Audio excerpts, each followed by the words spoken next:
नमस्कार, मैं हूं अनुभा सिंघे, सीनियर फिजियोथेरापिस्ट और director of Physicure chain of advance physiotherapy clinics. आज हम बात करेंगे ऑस्टियोआर्थराइटिस नी यानी ओए नी के बारे में।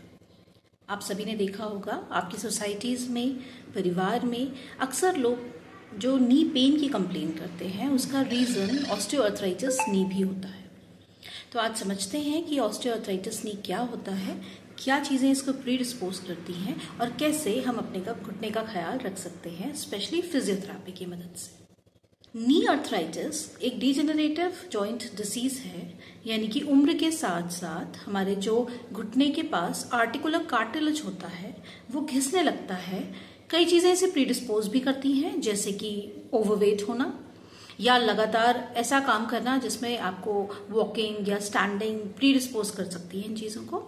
इसके अलावा जब वो कार्टिलेज खराब होने लगता है तो हमारी जो हड्डियां हैं घुटने की वो पास आती हैं। पास आने की वजह से वो घिसटती हैं और उनमें फ्रिक्शन क्रिएट होता है। इसकी वजह से नी के आसपास आप अक्सर देखेंगे कि दर्द, सूजन, अकड़न यानी कि पेन, स्टिफनेस और स्वेलिंग, ये वाले सिम्टम्स देखने को मिलते हैं।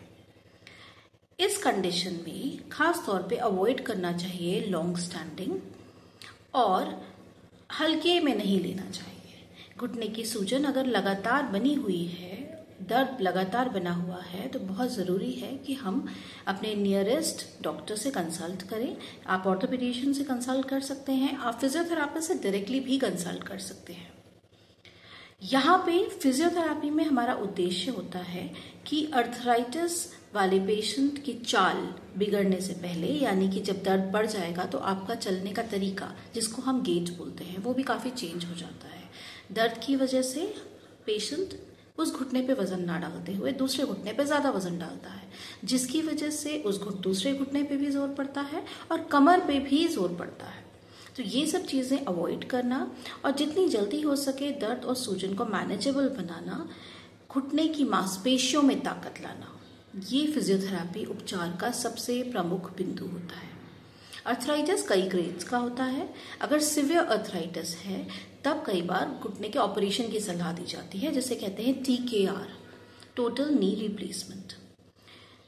उस कंडीशन में भी फिजियोथेरेपी एक इम्पॉर्टेंट रोल प्ले करती है, क्योंकि TKR के बाद भी आपकी मांसपेशियां सेम रहती हैं।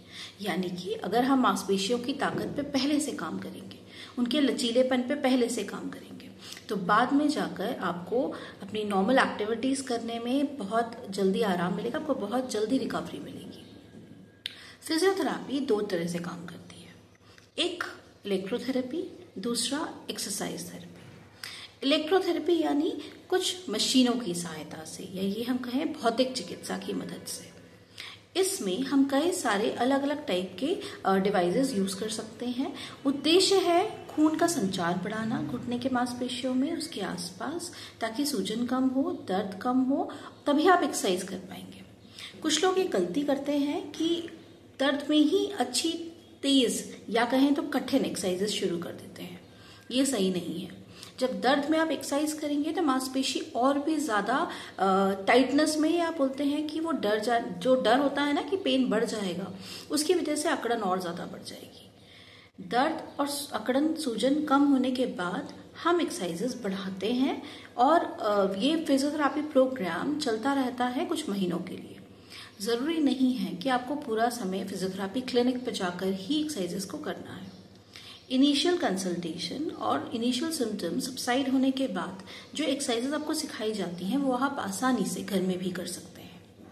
ज़रूरी है कि आप समय समय पे अपने फिजियोथेरेपिस्ट से फॉलोअप्स लेते रहें, क्योंकि कोई भी एक्सरसाइज जो आज आपने शुरू की वो अगले 6 महीने उतना रिजल्ट नहीं देगी।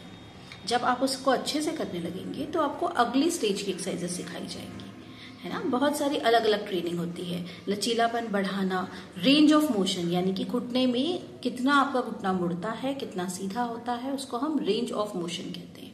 तो अगर वो कम है तो उसको बढ़ाना है, अगर वो अच्छा है तो हमें ताकत पे काम करना है।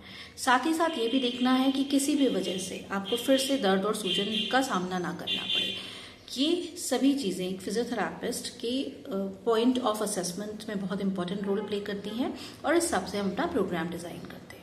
तो अगर आप या आपके घर में या आपके नेबरहुड में कोई भी पर्सन ऑस्टियोआर्थराइटिस से सफ़र कर रहा है तो हमसे एक फ्री कंसल्टेशन लेने के लिए आज ही उनको मोटिवेट करें।